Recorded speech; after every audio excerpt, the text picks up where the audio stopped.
नमस्कार दोस्तों, डेट आज की देखो 31 अगस्त 2024 है। स्वागत है आपका एटोवेल डिस्कशन में। डिस्कशन स्टार्ट करने से पहले कोट देख लीजिए। थॉमस जेफरसन का कोट है, the price of freedom is eternal vigilance. क्या मतलब है? आज़ादी की कीमत हमेशा सतर्क रहना है। आज़ादी का मतलब क्या होता है? देखो, आज़ादी का सिंपल मतलब है बिना डर के जीना, अपने फैसले खुद लेना, अपने अधिकारों का इस्तेमाल करना। जैसे right to freedom of speech and expression है, राइट टू स्टार्ट बिजनेस है, ये सब। विजिलेंस का क्या मतलब होता है? विजिलेंस का मतलब होता है हमेशा अलर्ट रहना, गलत चीजों पर नजर रखना, अपने अधिकारों के लिए आवाज उठाना। कोर्ट क्यों इंपॉर्टेंट है? देखो, जब आजादी मिलती है ना, तो एक बार मिलके आप भूल मत जाओ, आजादी को मेंटेन करना भी उतना ही जरूरी होता है। अगर देखो हम केयरलेस हो जाते हैं आजादी हासिल करके, तो देखो बाद में फिर से उसे कोई छीन सकता है। तो हमेशा हमें अलर्ट रहने की आवश्यकता होती है।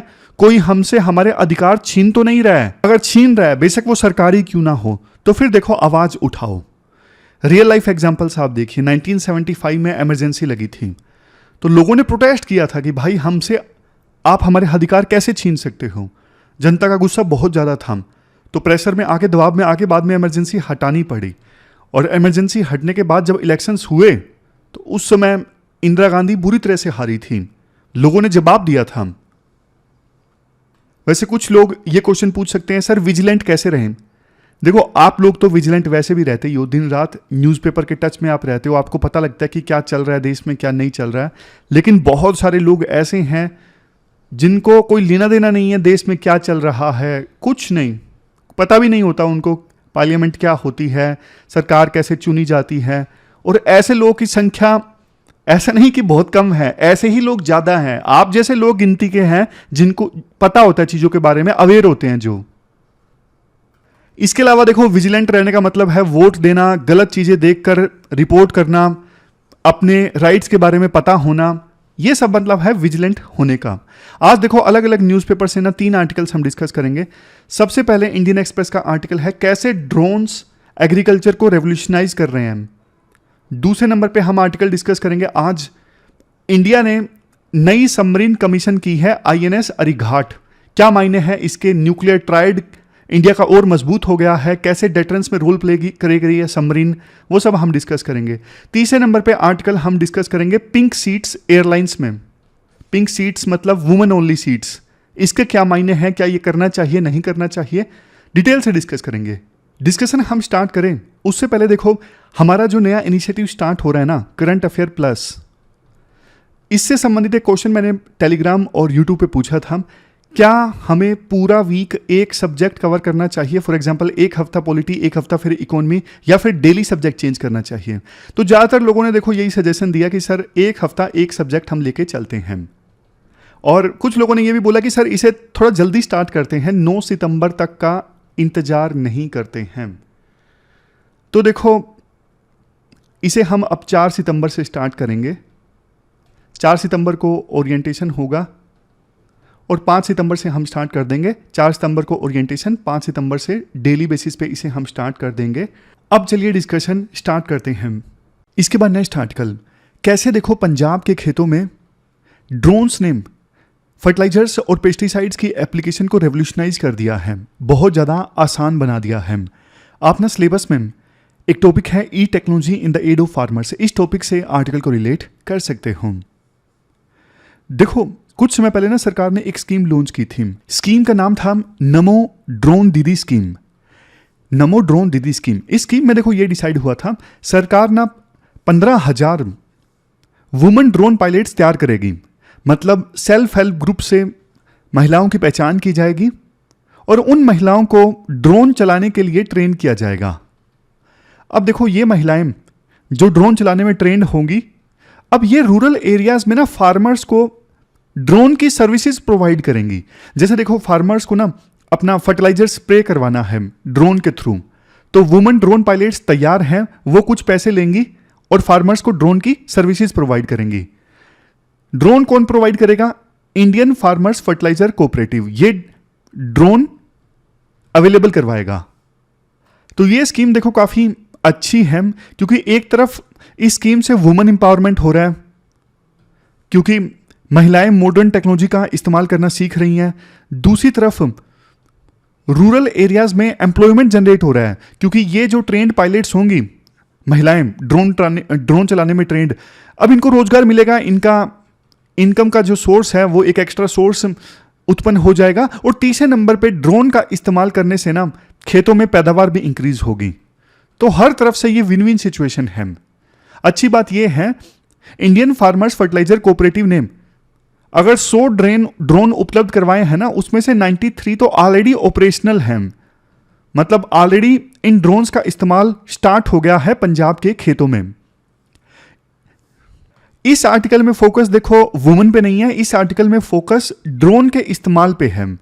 कैसे ड्रोन के इस्तेमाल से अब पेस्टिसाइड्स और फर्टिलाइजर्स, पेस्टिसाइड जिसका इस्तेमाल होता है पेस्ट को मारने के लिए, जो इंसेक्ट्स वगैरह हैं उनको मारने के लिए, और फर्टिलाइजर्स जिसका इस्तेमाल होता है पैदावार इंक्रीज करने के लिए, फर्टिलिटी को इंक्रीज करने के लिए, इन दोनों को यूज करना और भी ज्यादा आसान हो गया है अब ड्रोन की सहायता से। पहले देखो फर्टिलाइजर्स और पेस्टिसाइड्स, इनका इस्तेमाल ना मैनुअली किया जाता था, मजदूरों को हायर किया जाता था किसानों के द्वारा, या फिर किसान खुद खेतों में काम करते थे पेस्टिसाइड्स और फर्टिलाइजर्स का यूज करने के लिए।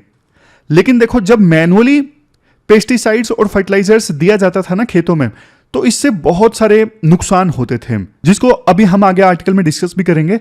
लेकिन ड्रोन्स का इस्तेमाल करने से ना एक तो कॉस्ट कम हो गई है, मजदूरों को हायर करना पड़ता था तो ज्यादा पैसे देने पड़ते थे वर्कर्स को, लेकिन ड्रोन के इस्तेमाल से किसानों को अब कम कॉस्ट आती है। अब आपके मन में एक क्वेश्चन आया होगा, सर फिर तो जॉब्स भी चली गई, मजदूरों को बेचारों को पहले रोजगार मिल जाया करता था, अब उनको रोजगार नहीं मिलेगा ड्रोन के इस्तेमाल से। देखो ये एक कंसर्निंग पॉइंट जरूर है जो हम लास्ट में डिस्कस भी करेंगे। इसके बाद नेक्स्ट पॉइंट में राइटर ये बोलते हैं, एक एक करके 5 पॉइंट्स देते हैं राइटर। सबसे पहले पेस्टिसाइड्स और फर्टिलाइजर्स, मैनुअली इनका इस्तेमाल खेतों में किया जाता था ना, ये एक लेबर इंटेंसिव प्रोसेस होती थी, काफी समय लगता था। 1 एकड़ खेत को कवर करने में ना घंटों लग जाते थे, बट ड्रोन की सहायता से ना 5 से 7 मिनट के बीच में पूरे 1 एकड़ खेत को फर्टिलाइजर और पेस्टिसाइड्स दिया जा सकता है। पहले क्या होता था, मैनुअली जब मजदूर या फिर किसान पेस्टिसाइड्स और फर्टिलाइजर्स का इस्तेमाल करते थे ना, तो डर रहता था, खास करके वो फसलें, वो पौधे जो हाइट में बड़े होते हैं, जैसे मक्के की फसल है या फिर गन्ना है।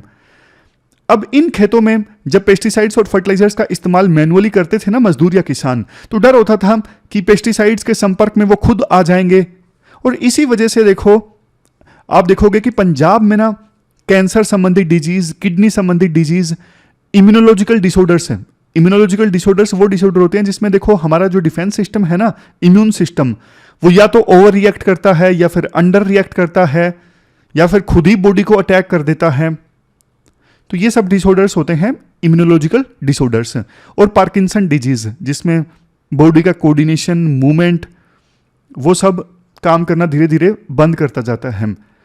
तो ये सारे जो डिजीज के केसेस है ना पंजाब में ज्यादा सामने आते हैं। उसका एक बड़ा रीजन ये भी है क्योंकि पंजाब में पेस्टिसाइड्स और फर्टिलाइजर्स का इस्तेमाल ज्यादा होता है।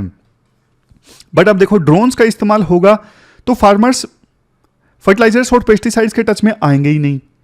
टच में नहीं आएंगे तो ये जो डिजीज है वो कम से कम उनको अफेक्ट करेंगे। फिर देखो नेक्स्ट पॉइंट, ड्रोन्स के इस्तेमाल से ना पेस्टिसाइड और फर्टिलाइजर्स को ना ज्यादा बेहतर ढंग से यूज किया जा सकता है। पहले मैनुअली स्प्रे किया जाता था ना फर्टिलाइजर्स को और पेस्टिसाइड्स को, तो क्रॉप्स के कुछ पार्ट तो देखो अनट्रीटेड रह जाते थे।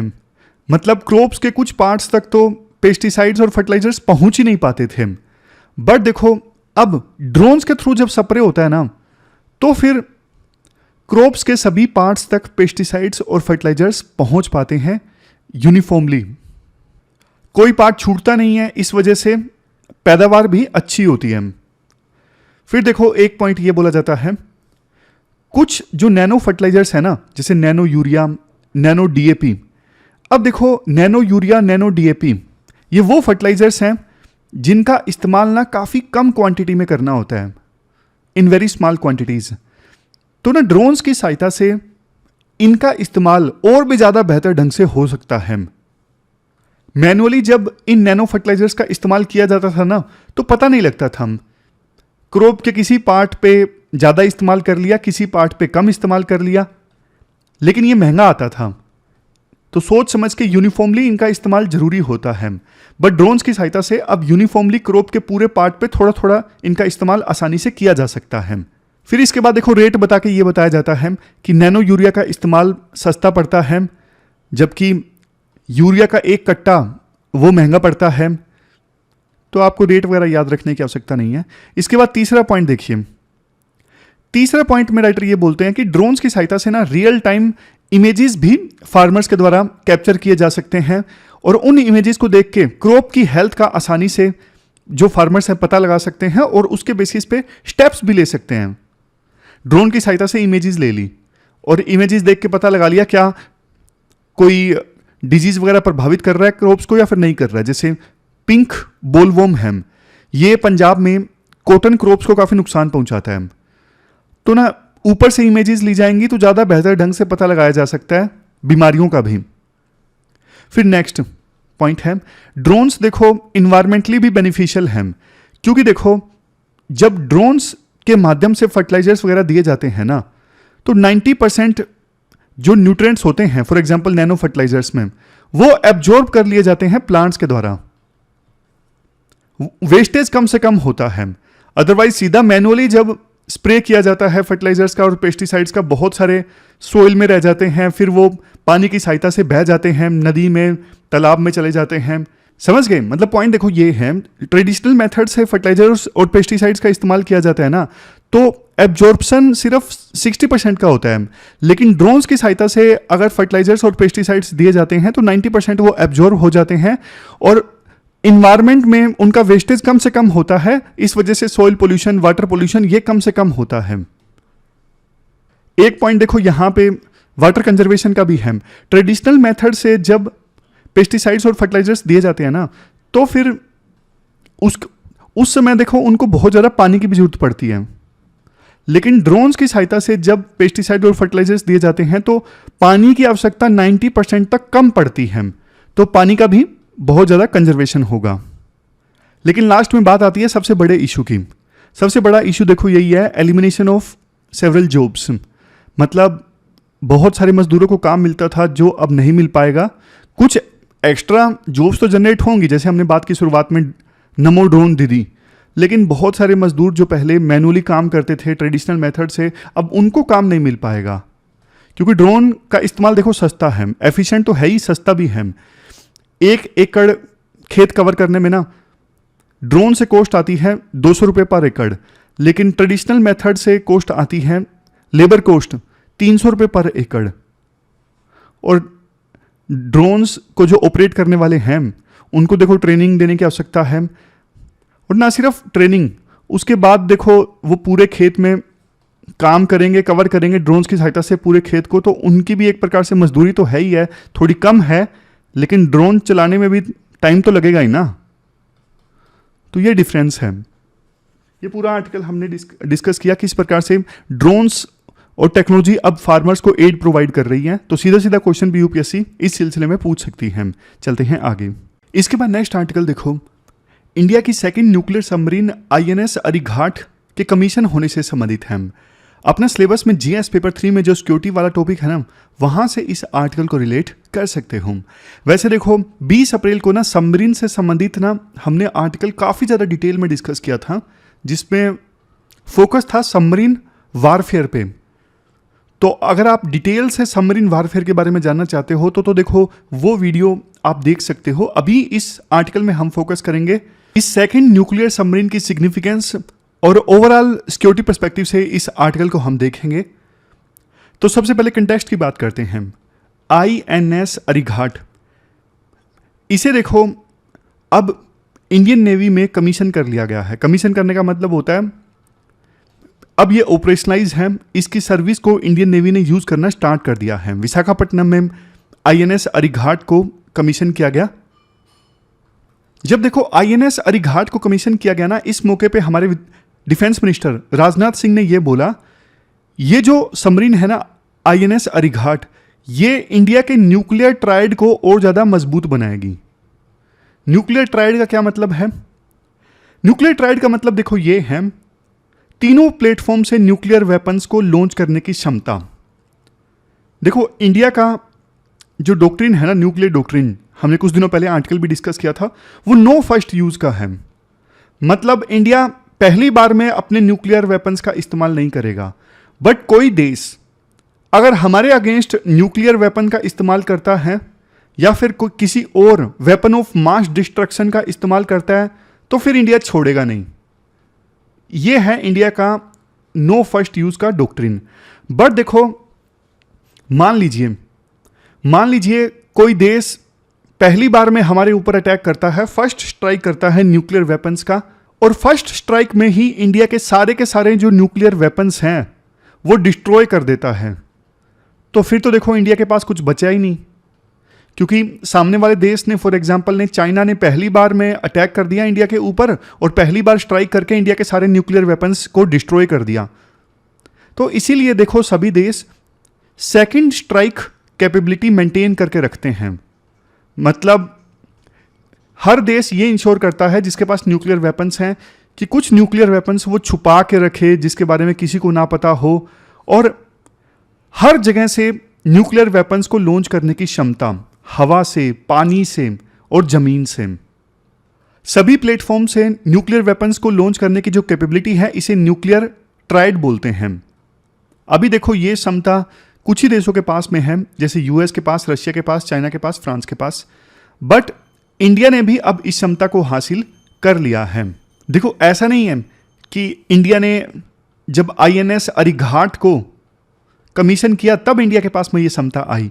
जब इंडिया ने आईएनएस अरिहंत, इस जैसी एक और सबमरीन है जिसके बारे में अभी हम डिस्कस करेंगे, जब इंडिया ने आईएनएस अरिहंत को कमीशन किया था ना, तभी इंडिया के पास में ये न्यूक्लियर ट्रायड वाली कैपेबिलिटी आ गई थी। मैं आपको थोड़ा और स्पेसिफिक जाके बताता हूं क्योंकि यूपीएससी इस पे क्वेश्चन पूछ सकती है, इंपॉर्टेंट है ये टॉपिक। इंडिया के पास में देखो जो अग्नि 2, अग्नि 4, अग्नि 5 मिसाइल्स है ना, ये वो मिसाइल्स है जिनके साथ में न्यूक्लियर वार हेड को अटैच किया जा सकता है और इनको लैंड से लॉन्च किया जा सकता है। तो ये तो हुई लैंड से न्यूक्लियर वेपन्स को लॉन्च करने की क्षमता, लैंड बेस्ड मिसाइल। अब आप एयर बेस्ड कैपेबिलिटी के बारे में जानिए। हमारे पास देखो जो फाइटर जेट हैं, जैसे राफेल है हमारे पास, सुखोई 30 MKI है, इसके अलावा हमारे पास मिराज 2000 प्लेन्स हैं। इन सब प्लेन्स की सहायता से न्यूक्लियर वेपन्स को लॉन्च किया जा सकता है। अब बात करते हैं पानी की।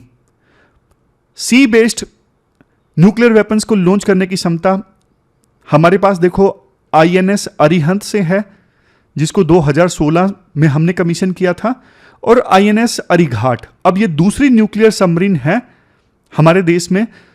तो इससे हमारी न्यूक्लियर ट्रायड की क्षमता और ज्यादा मजबूत हुई है। ऐसा नहीं है कि इस आईएनएस अरिघाट से हमारे पास अब न्यूक्लियर ट्रायड की कैपेबिलिटी है, वो तो पहले ही आ गई थी। वो कैपेबिलिटी आप यूं मान लीजिए और ज्यादा मजबूत हुई है। इवन देखो आईएनएस अरिहंत जो हमारी पहले वाली न्यूक्लियर सबमरीन है, इसके बारे में भी मैं आपको थोड़ा सा बता देता हूं। इस पे देखो काम स्टार्ट हुआ था 2009 में, 2016 में इसे कमीशन कर लिया गया, मतलब सर्विस में आ गई। 2018 में पहला डेटरेंस पेट्रोल हुआ। आप पूछोगे सर ये डेटरेंस पेट्रोल क्या होता है? डेटरेंस पेट्रोल का मतलब देखो ये होता है, ये जो आईएनएस अरिहंत थी ना, ये देखो चोरी चुपके न्यूक्लियर वेपन्स को लेके घूम रही थी पानी के नीचे, सभी से छुपाकर। किया क्यों जाता है? किया इसलिए जाता है दुश्मन देश को डराया जा सके कि भैया आपने हमारे ऊपर हमला किया तो हमारी सबमरीन जो न्यूक्लियर वेपन लेके घूमती रहती है पानी के नीचे, आपको पता भी नहीं है, वहां से फिर हम आपके ऊपर अटैक करेंगे। ये होता है डेटरेंस पेट्रोल। जैसे पुलिस का पेट्रोल होता है ना शहर में अपराधियों को डराने के लिए, वैसे ही ये न्यूक्लियर वेपन्स का डेटरेंस पेट्रोल है जो आईएनएस अरिहंत के द्वारा किया गया 2018 में। फिर देखो अक्टूबर 2022 में एक एसएलबीएम लॉन्च भी किया गया आईएनएस अरिहंत के द्वारा। एसएलबीएम का मतलब है सबमरीन लॉन्च्ड बैलिस्टिक मिसाइल। यानी पानी के नीचे सबमरीन, और सबमरीन से फिर बैलिस्टिक मिसाइल पे लगा हुआ न्यूक्लियर वेपन लॉन्च किया जाता है। आप बोलोगे क्या सर न्यूक्लियर वेपन लॉन्च कर दिया गया? नहीं नहीं, वो तो खाली होता है, सिर्फ वार हेड होता है, अंदर कुछ होता नहीं है। ये चेक करने के लिए होता है कि सब कुछ सही चल रहा है ना, एक्यूरेसी तो ठीक है। कल को अगर वास्तव में न्यूक्लियर वेपन्स को लॉन्च करने की आवश्यकता पड़ गई सबमरीन से, ऐसा तो नहीं सिस्टम ठप होया पड़ा है, तो ये टेस्ट करने के लिए होता है submarine launched ballistic missile test. तो ये था आईएनएस अरिहंत का खाका। बट देखो अभी जो नेक्स्ट न्यूक्लियर सबमरीन कमीशन की गई है ना, आईएनएस अरिघाट, ये देखो आईएनएस अरिहंत से भी ज़्यादा बढ़िया है। टेक्निकल स्पेसिफिकेशन इस प्रकार से है, प्री में क्वेश्चन पूछा जा सकता है, मेंस में तो संभावना नहीं है। डिस्प्लेसमेंट 6000 टन का है। यहाँ पे डिस्प्लेसमेंट का मतलब कितना वाटर डिस्प्लेस करती है ये सबमरीन, 6000 टन। जितना वाटर कोई सबमरीन डिस्प्लेस करती है उसकी सहायता से उसके साइज का अंदाजा लगाया जा सकता है। Propulsion 83 megawatt pressurised light water nuclear reactor से चलेगी ये सबमरीन। इवन आईएनएस अरिहंत भी इतनी ही कैपेसिटी के न्यूक्लियर रिएक्टर से चलती है। इस सबमरीन से इंडिजिनस बिल्ट K-15 मिसाइल्स को लॉन्च किया जा सकता है, जिनकी रेंज 700 किलोमीटर तक का है। ये जो K-15 मिसाइल्स है ना, इनको इंडिया ने खुद से बनाया है। डिज़ाइन एडवांस्ड है, मैन्युफैक्चरिंग टेक्नोलॉजी भी काफ़ी एडवांस्ड है। हमारे देश में ही बने सिस्टम और इक्विपमेंट्स का इस्तेमाल किया गया है इस सबमरीन में। तो कुल मिला के देखो ये आईएनएस अरिहंत से रिलेटिवली एडवांस्ड है, क्योंकि इसमें कॉम्प्लेक्स इंजीनियरिंग हुई है, स्पेशल मटेरियल्स का इस्तेमाल हुआ है, डिज़ाइन एडवांस्ड है, तो ये बेहतर है आईएनएस अरिहंत से। वैसे देखो सरकार ये कहती है हमारे पास जो न्यूक्लियर वेपन्स है ना, वो डेटरेंस के लिए है, डराने के लिए है, यूज़ हम पहली बार में नहीं करेंगे। होता क्या है, डेटरेंस का मतलब ये है, देखो मान लीजिए आपके पड़ोस में ना किसी के पास में कोई बड़ा हथियार है, फॉर एग्जांपल पिस्टल है, तो ना कोई दूसरा पर्सन उसको तंग करने की जरूरत नहीं करेगा, उसको डर लगेगा यार ये हथियार वाला आदमी है, गुस्से में कहीं चला देगा तो दिक्कत हो जाएगी। उसी प्रकार से न्यूक्लियर वेपन्स भी ना डराने का काम करते हैं कि भाई इसको तंग मत करो, इस देश के पास में ज़बरदस्त खतरनाक हथियार हैं, अगर इसको कुछ बोला तो ये देश जो है वो हथियार इस्तेमाल कर लेगा, दिक्कत हो जाएगी। तो वो काम करता है ये न्यूक्लियर वेपन्स, डेटरेंस वाला। अगर सबमरीन की बात करें इंडिया के पास में और कौन कौन सी सबमरीन्स हैं, देखो हमारे पास में ना दो तो अब न्यूक्लियर सबमरीन हो गई जो न्यूक्लियर पावर से चलती हैं और न्यूक्लियर वेपन्स को लॉन्च कर सकती है, आईएनएस अरिहंत और आईएनएस अरिघाट। दो और जो एसएसबीएन सबमरीन है ना, वो अंडर कंस्ट्रक्शन है। इसके अलावा देखो जो कन्वेंशनल सबमरीन है ना, डीजल इलेक्ट्रिक सबमरीन से 7 किलो सबमरीन्स हैं सिंधु घोष क्लास की, 7 सिसुमर क्लास की सबमरीन है, 5 फ्रेंच स्कॉर्पियन है कलवरी क्लास की। कहाँ कहाँ से इन सबमरीन्स को हमने परचेज किया, देखो जो किलो क्लास की सबमरीन है ना, इनको हमने यूएसएसआर से परचेज किया था 1980s में। इनकी लाइफ वैसे 30 साल की होती है, थोड़ी मरम्मत करके कुछ साल और भी चल सकती हैं। और सिसुमर क्लास के जो सबमरीन्स हैं इनको हमने जर्मनी से ख़रीदा था, बाद में जर्मनी से टेक्नोलॉजी लेने के बाद इंडिया में ये सबमरीन बनने लगी। और कलवरी क्लास के जो सबमरीन हैं इनको तो देखो फ्रेंच नेवल ग्रुप के साथ मिलके मझगांव डोक में इंडिया खुद बना रहा है 2017 से लेके अभी तक। इंडिया के पास सबमरीन्स की ना ऑथोराइज्ड स्ट्रेंथ तो 18 सबमरीन्स की हैं, लेकिन सारी की सारी ऑपरेशनल नहीं होती, कुछ मरम्मत में रहती हैं। 30% तो आप यूँ कह सकते हो आमतौर पे मरम्मत वगैरह उनकी चलती रहती हैं, तो वो ऑपरेशनल नहीं होती। वैसे देखो ये आंकड़ा थोड़ा काम नहीं आएगा, बट चाइना और यूएसए के पास में बहुत सबमरीन्स हैं। चाइना के पास में 12 न्यूक्लियर सबमरीन्स हैं और 6 न्यूक्लियर पावर्ड अटैक सबमरीन्स हैं। और यूएस के पास भी, जैसे हमारे पास ये आईएनएस अरिहंत, आईएस अरिघाट अब 2 है ना, ऐसे ऐसे यूएसए के पास में 14 सबमरीन्स हैं और 53 फास्ट अटैक सबमरीन्स हैं। तो सबमरीन्स के मामले में चाइना यूएसए इंडिया से काफ़ी आगे हैं। तो ये पूरा आर्टिकल हमने डिस्कस किया, चलते हैं आगे। इसके बाद नेक्स्ट आर्टिकल देखो, वुमेन ओनली एयरलाइन सीट्स यानी पिंक सीट से संबंधित हैं। आप ना सिलेबस में जीएस पेपर सेकंड के इस टॉपिक से आर्टिकल को रिलेट कर सकते हो। देखो सबसे पहले आपको ना एक अच्छी बात बताता हूँ, gender equality in the airline industry report I 2021 में। इस रिपोर्ट में बताया गया कि देखो वुमेन पायलट्स के मामले में ना इंडिया टॉप पे है। इंडिया में 15% वुमेन पायलट्स हैं, जबकि ग्लोबल एवरेज सिर्फ 5% का है। तो इंडिया इस मामले में नंबर 1 पे है। ये इंडिया की बड़ी अचीवमेंट है और सरकार ने इसके लिए कोई स्कीम नहीं चलाई थी, स्पेशल प्रोग्राम वुमेन पायलट्स को टारगेट करके नहीं, कुछ सरकार ने कुछ नहीं चलाया। ट्रेडिशनली देखो ये फील्ड जो है मेल डोमिनेटेड है, बट इस फील्ड में अब ज़्यादा महिलाओं का आना ये वाकई में काफ़ी खुश करने वाली खबर है और इसको आप एग्जाम्पल के तौर पे इस्तेमाल भी कर सकते हो। अब बात आती है पैसेंजर्स की सेफ्टी की। देखो फ्लाइट्स में ना सेक्सुअल हरासमेंट के काफ़ी केसेस सामने आते हैं। वैसे तो देखो कभी कभी मैन और बॉयज़ भी विक्टिम होते हैं, बट ज़्यादातर केसेस में जो विक्टिम होती हैं वो महिलाएं ही होती हैं। और परपिट्रेटर मतलब सेक्सुअल हरासमेंट करने वाले ऑलमोस्ट सभी लोग अडल्ट मेल होते हैं। और ऐसा नहीं है कि सिर्फ इकोनॉमी क्लास से सेक्सुअल हरासमेंट के केसेस सामने आते हैं, चाहे फर्स्ट क्लास हो या फिर इकोनॉमी क्लास हो, हर जगह से सेक्सुअल हरासमेंट के केसेस सामने आते हैं। इंटरनेशनल एयरलाइंस क्या करती हैं इन केसेस को रोकने के लिए? स्टाफ को स्पेशल ट्रेनिंग दी जाती है और जो परपिट्रेटर्स हैं उनको देखो रिस्ट्रेन किया जाता है। फॉर एग्जांपल अगर कोई बहुत ज़्यादा शराब पी रहा है तो उसे शराब फिर आगे सर्व नहीं की जाती। ऐसे प्रोटोकॉल पहले से, ऐसे SOPs होते हैं जिनको फॉलो करना होता है कैबिन क्रू वालों को।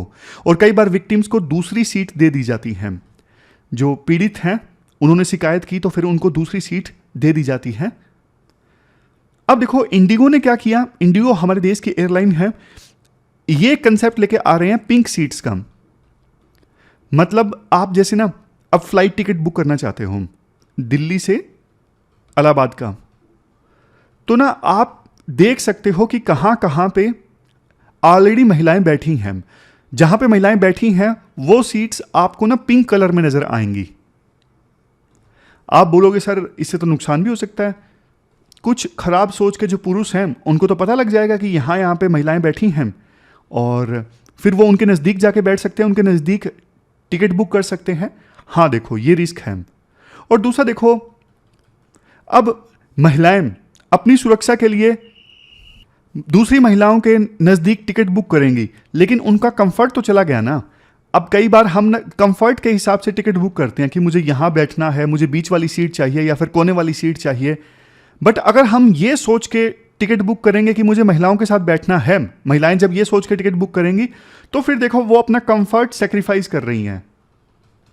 और दूसरा देखो एक दिक्कत ये भी आएगी, मान लीजिए वो महिलाएं जो पिंक सीट्स के नज़दीक अपनी सीट नहीं लेती हैं, तो फिर देखो उनको ना ब्रॉड माइंडेड माना जाएगा, सोचा जाएगा जैसे समाज में गलत सोच होती है ना कि ये लड़की रात को घूम रही है मतलब इसका करैक्टर ठीक नहीं है। तो उसी प्रकार की सोच कुछ लोगों में आ सकती है कि इसने ना पिंक कलर की सीट सिलेक्ट नहीं की या फिर उसके साथ सिलेक्ट नहीं की, दूसरी जगह इसने सीट ली है, मतलब ये ब्रॉड माइंडेड है, ये ओपन है, इसके साथ में कुछ किया जा सकता है। ऐसा मतलब खराब सोच होती है लोगों की, करैक्टर पे क्वेश्चन उठाए जाते हैं, तो वो चीज़ भी सामने आ जाती है।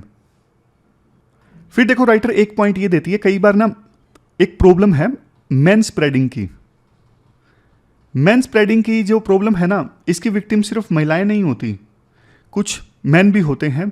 होता क्या है इसमें, आपने देखा होगा कि कुछ लोग ना पूरा पसर के बैठ जाते हैं, मतलब वो साइड वाली सीट का बिल्कुल ध्यान ही नहीं रखते कि साइड में भी कोई बैठा है। जैसे एक आर्म चेयर होती है बीच में, उस पर हाथ रख सकते हैं, तो कुछ लोग क्या करेंगे पूरा उसी पे अपना हाथ रखेंगे और साइड वाली सीट का कुछ कंफर्ट का ध्यान नहीं रखते। कई बार ऐसा देखा होगा आपने कि कुछ लोग ना रिक्लाइनर वाली सीट होती है तो बिल्कुल पीछे कर लेते हैं, पीछे वाले का कंफर्ट का कोई ध्यान नहीं देते कि हाँ भाई पीछे वाले को दिक्कत भी हो सकती है। तो ऐसे लोग आपको मिलेंगे, हर जगह मिलेंगे, ट्रेन में मिलेंगे, बस में मिलेंगे, जिनको सिर्फ अपना वो सोचते हैं और साइड वाले को, बराबर वाले को, आगे वाले को, पीछे वाले को दिक्कत हो रही है वो सब ये नहीं देखते हैं। तो इस प्रॉब्लम को कहते हैं मैन स्प्रेडिंग। मतलब ऐसा कर तो कोई भी सकता है, ज़्यादातर समय ये मैन ही करते हैं, तो इसलिए प्रॉब्लम का नाम रख दिया गया है मैन स्प्रेडिंग, मैन सिटिंग। तो कुल मिला के देखो राइटर का कंक्लूजन ये है कि ये करना गलत है। आप ना सोच चेंज कीजिए, आप ऐसी ऐसी सोच को मिटाइए जैसे मैन विल बी मैन, जब हम बोलते हैं ना मैन विल बी मैन और स्माइल के साथ वो ऐड दिखा देते हैं, तो इसका मतलब आप गलत कल्चर को जस्टिफाई कर रहे हो, उसे ग्लोरीफाई कर रहे हो। मैन विल बी मैन, आप ये सब बंद कीजिए। और वुमेन को आइसोलेट करने से चीजें ठीक नहीं होंगी, इससे तो उनका घेटो बन जाएगा। सोच बदलने से चीजें ठीक होगी, ना कि महिलाओं को अलग थलग करने से। तो ये पूरा आर्टिकल हमने डिस्कस किया, चलते हैं आगे।